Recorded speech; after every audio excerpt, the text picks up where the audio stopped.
In this lesson, we're going to learn how to color correct our various elements to help integrate them in the scene, as well as be much more appealing for a final composite. So here's where we left off, and before I begin this lesson, I'm going to give my usual color correction warning. If you are working as part of a big studio, color correcting the background or the plate may not be your responsibility. It may be the responsibility of someone called a colorist whose sole job is to color correct the background footage or plates for a larger production. However, we're going to go through this lesson assuming that we're responsible for everything and that we have to get this shot delivered. So again, color correcting the foreground elements is always our problem, but sometimes the background is someone else's responsibility, and this of course depends on what your pipeline is. With that said, let's now take a look at what we need to color correct. We need to color correct this face here. As you can see, there's some warm tones, which are looking good, but there's a lot of blue cast inside of this CG element, along with the reflection, and this is not expressed inside of our tones in the background footage. So in this lesson, we're going to sort of color correct both of them to a happy medium. So let's begin by color correcting the face here, and that's going to be the 3D elements layer that we have here. So let's begin by just jumping up and giving this a little bit of a hue boost. So let's go to Effects, Color Correction, and let's jump down to our Hue Saturation. Now before we begin too much color correction, let's actually make sure our project is set up correctly to sort of use the most power out of After Effects. And it's actually surprising we haven't run into this issue earlier, but I guess the techniques have worked with the old style method of doing things. So you might be asking what I'm talking about. Jump to your project, and down here at the bottom, you hopefully see something that says 8BPC. And this is the color density or color depth of the After Effects project.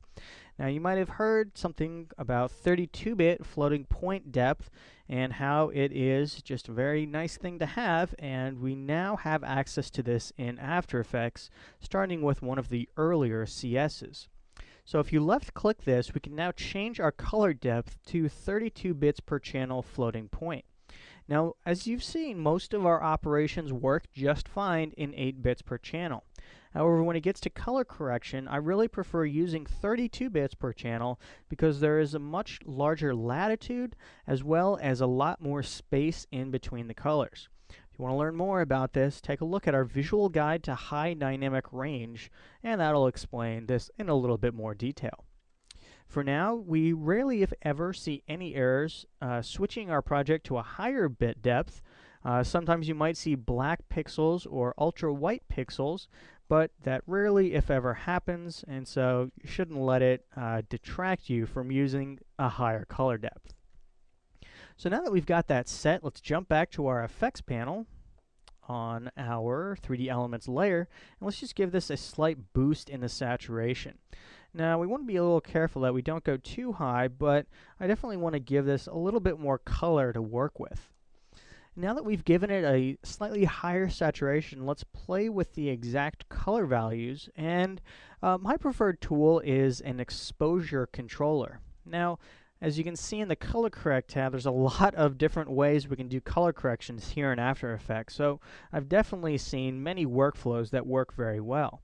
However, since I'm more used to the very fine color controls, I prefer using the exposure controller set to individual channels. And that lets me dial in the red, green, and blue exposure at a very fine level of detail. So as we saw earlier, this is a little bit dark, and it's also a little bit too blue. So let's bump up the exposure in red and green to begin with. So I'm just going to bump this up a little bit.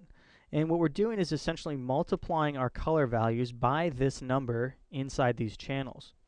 Now we also want to bring up our blue just a little bit because we want to keep some of the blue color, but we don't want it to sort of dominate our composition. So let's actually bring up our red and our green quite a bit more.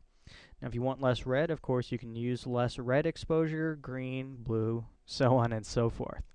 However, since we're trying to get a nice warm skin tone here, we want to make sure there's a healthy amount of red or a healthy increase of red exposure.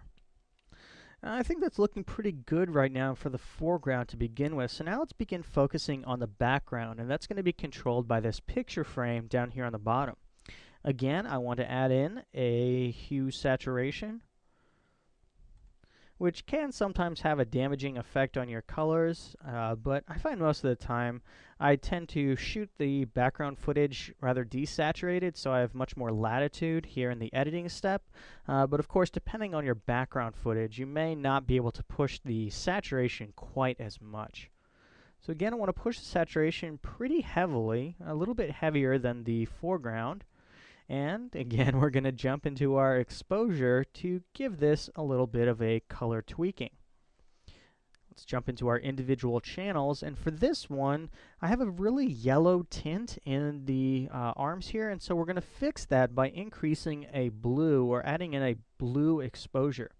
Now, as always, we want to be careful not to overblow this, and we also do not want to solely add in some blue tinting. So I'm going to just add in a bit green and red here just to make the colors a little bit more even. But I definitely want the blues to stand out a little bit further than the rest of these. Okay, so that's looking much better. Our face is looking much closer to our tones here. Now we're still getting a little bit of a yellow cast, so we might want to come in and just slightly decrease the red and green gamma, which is sort of the brightness curves, which if you asked a traditional film person, this would be the incorrect thing to do, unless you're using a gamma switch. But I find that when coloring, really we're trying to get whatever results work best for us. So we've given everything a slight bluish cast, but really if we take a look at the before and after, I much prefer this blue warm cast, or blue cool cast I should say, rather than the yellow cast we had earlier. Okay, so that's looking pretty nice. I think these skin tones are pretty close together, if not perfect. And so now we just have a few more things we need to worry about before we can call this good to go and render out our project. So in this lesson, we took a look at a color correcting workflow. As I prefaced the lesson with, the workflow is going to be different for each person and each facility. So before you dive too deep into color correcting, make sure that we have the responsibility to do that. So in the next lesson, let's just finish this off by making a few mask limit tweaks.